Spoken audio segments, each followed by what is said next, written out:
ये वह जमाना था जब काबा बुतों से भरा हुआ था, हर तरफ शिर्क का अंधेरा था। ए दुनिया के खुदा, हमारे नजराने कबूल करो, आप ही हमारे खुदा हैं।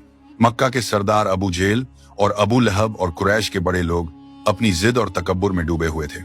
मोहम्मद सल्लल्लाहु अलैहि वसल्लम ने जब तौहीद की बात की तो ये सरदार चीख उठे, कहने लगे, मोहम्मद कहता है कि वह अल्लाह का रसूल है, हम उसकी कोई बात नहीं मानते। वह हमारे बुतों की तौहीन करता है, कहता है ये सब बेकार हैं। इंसान जिद में था, सरदार अना में, और मक्का का माशरा गुमराही में डूबा हुआ था। लेकिन उन सब के दरमियान एक और मखलूक थी जो न कुरैश की जिद में थी न सरदारों की अना में। वह सिर्फ सच की तलाश में थी। वह थी जिन्नात की जमात। जब कुरान की आवाज गूंजी तो वहीं से उनकी तलाश खत्म हुई और हिदायत का दरवाजा खुल गया। ये उस वक्त की बात है जब जमीन पर अंधेरा अपने उरूज पर था। अंधेरा सिर्फ रात का नहीं था, अंधेरा लोगों के दिलों में था। काबा के अंदर सजदे तो थे मगर अल्लाह के लिए नहीं। चेहरे झुके हुए थे मगर दिल बुतों की जंजीर में बंधे हुए। वे अपने हाथों से बुत बनाते और फिर उन्हीं से फरियाद करते। ये बुत ही हमें रिजक देते हैं, यही हमारी हर जरूरत को पूरा करते हैं। हमें बेटे भी यही बुत देते हैं, यही हमारे खुदा हैं। लोग भूख से बिलख रहे थे, जुल्म हद से बढ़ चुका था। औरतें अपने बच्चों को भूख से रोता देखकर आंखें बंद कर लेती और मर्द अपने बेखतियार खुदाओं से चीख चीख कर कहते, रहम करो ए खुदा, ए मनात, हम पर रहम करो। वक्त नीचे गुजर रहा था मगर आसमान खामोश था। इंसान ने अल्लाह को छोड़ दिया था। वह मिट्टी से तराशे हुए पत्थरों को अपना खुदा समझ बैठा था।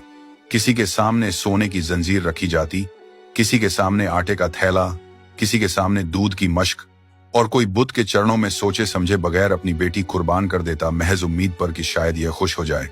ए दुनिया के खुदा, हमारे नजराने कबूल करो, आप ही हमारे खुदा हैं। क्या इंसान इतनी पस्ती तक गिर सकता है? दुनिया के सबसे मुकद्दस घर के आसपास सबसे गंदी इबादतें होने लगी। अफराद की तजलील, गरीबों की खरीदो फरोख्त और सबसे बड़ा शिर्क। इंसान ने इंसान को अपना खुदा बना लिया था। जब जुल्म हद से बढ़ जाता है तो अल्लाह का निजाम हरकत में आता है। एक दिन उसी सरजमीन मक्का में रोशनी उतरी। आसमानों से एक आवाज लगी, इकरा। जमीन लर्जट उठी, फरिश्ते हैरान, और आसमान पर रोशनी के पर्दे खुल गए। मोहम्मद अरबी सल्लल्लाहु अलैहि वसल्लम को नबूवत अता हुई। रोशनी का पहला कतरा तारीकी में गिर चुका था। रसूल अल्लाह ने आवाज बुलंद की, एक ऐसी आवाज जिसने पत्थर दिल कुरैश को दहला दिया, ला इलाहा इल्लल्लाह कहो, निजात पाओ। मगर लोग चीख उठे, हमारे बुतों को बुरा कहा, हमारी रिवायतों को चैलेंज किया, हमारा निजाम तलवार से भी मजबूत है। उनकी आंखों में सवाल नहीं था, सिर्फ तकब्बुर था। ये कैसा नौजवान है जो हमारे खुदाओं के सामने सवाल उठा रहा है? क्या तू नहीं जानता ये हमारे मुहाफिज हैं? एक रात मक्का की तंग गलियों से निकलकर अल्लाह के रसूल और चंद सहाबा मक्का से बाहर सफर पर निकले। मकसद था कबीला उकाज तक पहुंचना। रात ठंडी थी, हवा में अजीब सी खामोशी थी। दुनिया सो रही थी लेकिन तकदीर बेदार हो चुकी थी। चांदनी रेत पर फैल रही थी और रेत पर चलने वालों के कदम तारीख लिख रहे थे। उन्हें मालूम न था कि इस रात उन्हें कौन सुन रहा है। उसी रात रेत के एक तवील सहारा में वह मखलूक भी भटक रही थी जिसे हम देख नहीं सकते, जिन्नात। हम समझते हैं कि सिर्फ इंसान ही भटकते हैं, लेकिन उस रात जिन्नात भी सच की तलाश में थे।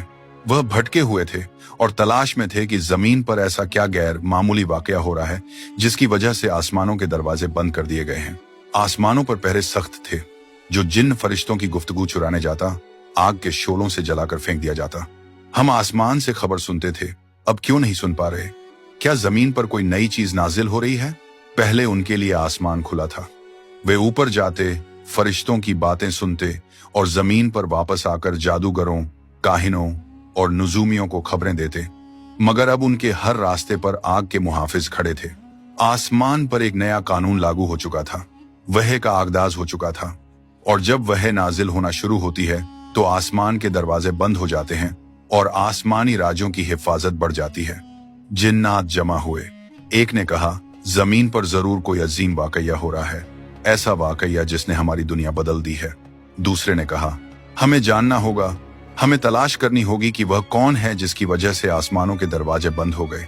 तीसरे ने कहा, चलो बिखर जाओ, जमीन के हर कोने में चले जाओ। और जिन्नात का काफिला जमीन में फैल गया। वे इंसानों को नजर नहीं आते थे, लेकिन इंसानों के करीब थे। देख रहे थे, सुनते रहे, जैसे कोई गैर महसूस सांसों में छुपा हो। रात गुजरती गई, सफर जारी रहा, और फज्र से कुछ पहले अल्लाह ने वह लम्हा लिख दिया जिसने जिन्नात और इंसान दोनों की तारीख बदलनी थी।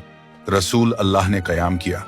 रेत नरम थी, हवा खामोश थी, सहाबा सफ़ में खड़े हो गए।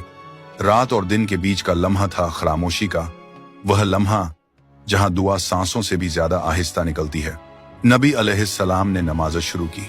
कुरान की आवाज रेत पर नहीं रूहों पर पड़ी जा रही थी, और जिन्नात उस आवाज की तरफ खींचे चले आए, बिना इख्तियार जैसे प्यासा पानी की तरफ दौड़ता है।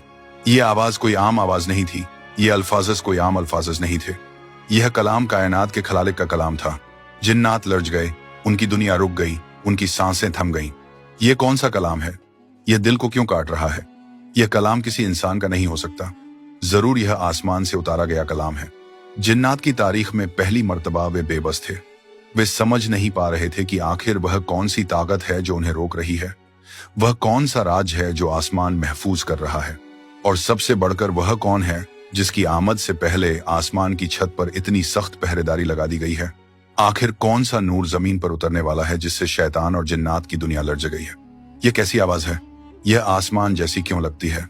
वे करीब आए, नीचे देखा एक इंसान, एक बावाकार वजूद मिट्टी पर खाक के सामने सजदा रेज था, और उसकी जुबान से कलाम उतर रहा था। वह कलाम जो पहली बार जमीन पर पढ़ा जा रहा था, जो आसमानों से उतरा था और जिसने जिन्नात के दिलों को लर्जा दिया था। यह वह कलाम नहीं जो इंसान बोलते हैं, यह कलाम आसमानों का लगता है।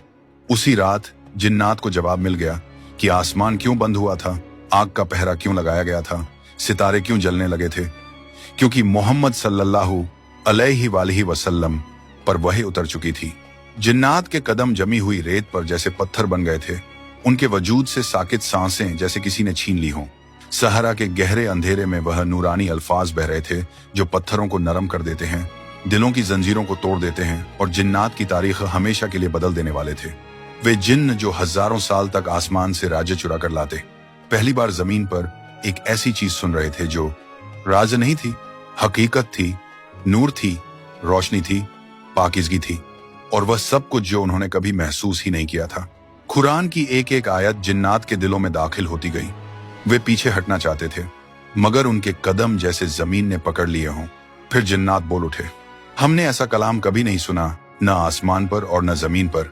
यह आवाज नहीं, यह रोशनी है। आखिरकार वह लम्हा आया जब कुरान की तिलावत खत्म हुई और खामोशी ने पूरी वादी को ढांप लिया। खामोशी, लेकिन ऐसी जिसमें सुकून था और हलचल भी, नूर था और लर्जिश भी। जिन्नात अब समझ चुके थे कि उनके सवाल का जवाब मिल चुका है। आसमान इसलिए बंद था क्योंकि मोहम्मद सल्लल्लाहु अलैहि वसल्लम जमीन पर आ चुके थे। फिर वह बोला, चलो जल्दी लौट चलो, हमें अपनी कौम को बताना है कि जमीन पर क्या उतर चुका है। वह फौरन अपनी पूरी कौम की तरफ रवाना हुए। रेत पर तेज रफ्तार दौड़, हवाओं की सरसराहट और कदमों के गर्द के बघोले, उनके दिलों में वही जुमला धड़क रहा था, हमने एक अजीब कुरान सुना है। तुम लोग आसमान के दरवाजे बंद होने का सबब जानना चाहते थे, हमें पता चल गया। अरब के कुरैश कबीले में रसूल आ चुके हैं, उनका नाम मोहम्मद है। वह सच्चे रसूल हैं। वह जिन्न जो कभी तक अब्बुर की पहाड़ियों पर खड़े थे, आज कुरान के सामने झुक चुके थे। जिनकी जिंदगी का मरकज सिर्फ ताकत थी, आज उनके वजूद की बुनियाद बदल चुकी थी। यह कुरान सिर्फ इंसानों के लिए नहीं, जिन्नात के लिए भी उतरा था। जब नबी करीम सल्लल्लाहु अलैहि वसल्लम ने तिलावत मुकम्मल फरमाई तो जिन्नात एक दूसरे से कहने लगे, चुप रहो, गौर से सुनो, यह वह कलाम है जो हमने कभी सुना न था। आप सल्लल्लाहु अलैहि वसल्लम की तिलावत खत्म हो चुकी थी। जिन्नात आपके करीब आकर अर्ज गुजार हुए, ए मोहम्मद, हमने अजीब कुरान सुना है जो दिल में उतरता है, हम उस पर ईमान लाते हैं। हम गवाही देते हैं कि आप अल्लाह के सच्चे रसूल हैं। नबी करीम सल्लल्लाहु अलैहि वसल्लम ने इरशाद फरमाया, तुम अपनी कौम के पास वापस जाओ और उनको खबरदार करो, उन्हें दावत दो कि वे भी उसी अल्लाह पर ईमान लाएं जो तुम्हारा और मेरा रब है। फिर वह जिन्नात वादी नखला से रुखसत हो गए और अपनी कौम में जाकर कुरान की दावत देने लगे। मोहतरम नाजरीन, आज दुनिया में जितने भी मुस्लिम जिन्नात हैं, वह इसी वाकई की बदौलत मुसलमान हुए थे।